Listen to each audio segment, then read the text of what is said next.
Hi everyone, my name is Katie Madonna, Marketing Associate at Taylor and Francis, the publisher of the Journal of Advertising. Joining me today is Dr. Don Schultz to discuss his recent article published in the Journal of Advertising titled The Future of Advertising, or whatever we're going to call it.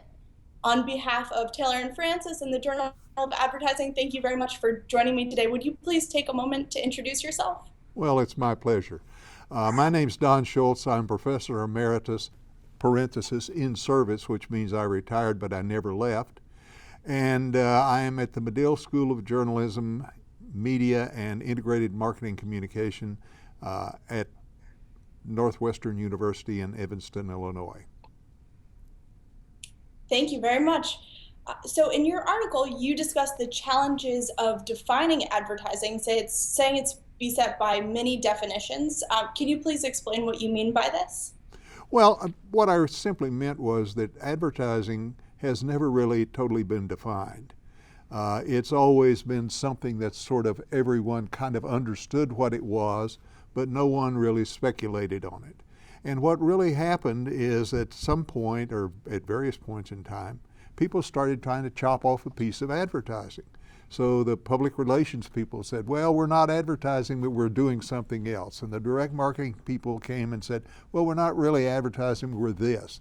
And the sales promotion people did the same thing. And today we have the same thing. It's content. We've got people who describe themselves as content marketers. We've got people who talk about native advertising.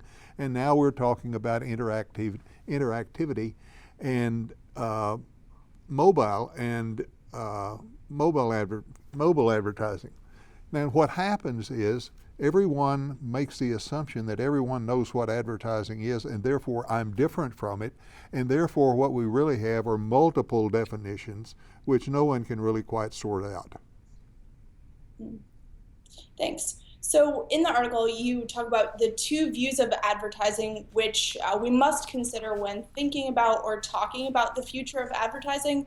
Can you talk about this? The two views of advertising that are really most clear and most identifiable are the ones where the practitioner, when you look at it from the practitioner's view, that is, how do we do advertising? And the other side is the academic view, which is what makes up advertising. So the advertising people, who are the practitioners, are really focused on how do we create advertising, how do we develop it, how do we get it out into the marketplace, how do we manage it with people. And on the other side are the academicians who are all trying to make some sense out of it. We're trying to build theory, we're trying to build practices, we're trying to understand how it works, what the influence is, and that sort of thing. So the problem is you have a practitioner on one side, an academician on the other, and they're looking at the same subject in totally different ways, which makes it really very complex and very difficult to be able to define and really identify what this subject is and what it means. Great. So you identify three key factors as the foundation of your paper. What are these assumptions and why are they important? Well, the things that are critical, I think, for the future of any kind of advertising or whatever we're going to call it are fairly simple. Number one, there has to continue to be a market economics. That is, a market-driven economy in which there is exchange, in which people are buying and selling and consuming. If you don't have that, there's no reason for advertising. So there have to be producers, that is, people who are coming into the marketplace, manufacturing, developing, creating things, and then making those available to consumers for an exchange basis, and then using that and the returns from that to either grow or build their business or whatever it happens to be. So if there's not that, if there isn't a market economy, if there aren't makers and buyers and sellers, there's really no need for advertising. The second thing you have to have are consumers. Well, consumers have to have discretionary income. A subsistence economy, that is, people who are just barely getting by, has no need for advertising. They're simply trying to figure out how to make themselves survive in the marketplace or survive in the world. And what they're really challenged by is not what product or service I'm going to buy, but how am I going to be alive tomorrow? So you have to have consumers who are willing and able to make challenges and choices in a marketplace. And that's what advertising is all about. And the third one is that you have to have consumers. You have to have discretionary income. Now, there's a lot of conversation today about robots and machine-driven marketplace, and the machines are going to take over everybody's job and all that sort of thing. If machines take over and if robots become a major factor, it really challenges the need for any advertising. Robots don't need clothes. Robots don't eat very much. Robots don't drink soft drinks. Robots don't drive, or I shouldn't say drive cars, they can drive cars. But you have to have consumption economies, and that assumes that there will be a consumption, and it's not going to be totally driven by a marketplace where there are not people who are interacting and who are not operating on that basis. Subsistence economies don't need and shall have never needed any advertising.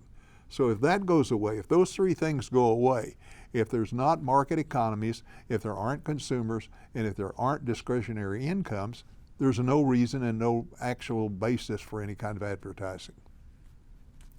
Great. So you just touched on this a little bit, but as we invite our viewers and our listeners to read your article, a compelling precinct piece for themselves, can you briefly discuss what the future of advertising may look like without giving too much away?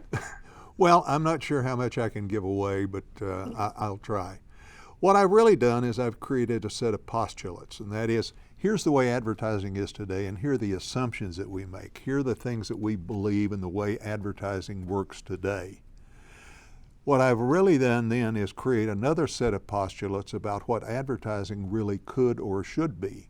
And that really sort of takes into the framework all the things that we're seeing today. That is, we're seeing radical change based on interactivity.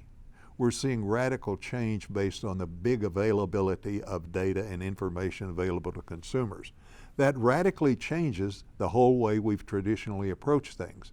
So if we think about what the impact of those factors are, and if we start to think about what they may require, and that means requirements from not only the maker and the advertiser, but the media, the consumer, and the distribution channels, all the people that are involved in the process, all of them are going to have to change. They simply cannot survive in the system that we invented 100 or 200 years ago and have never really changed dramatically since. Great. Thank you again very much for joining us. And again, I want to encourage our viewers and our listeners to read your article for themselves. Again, the article is titled The Future of Advertising, or whatever we're going to call it. Thanks, Don. Thank you very much.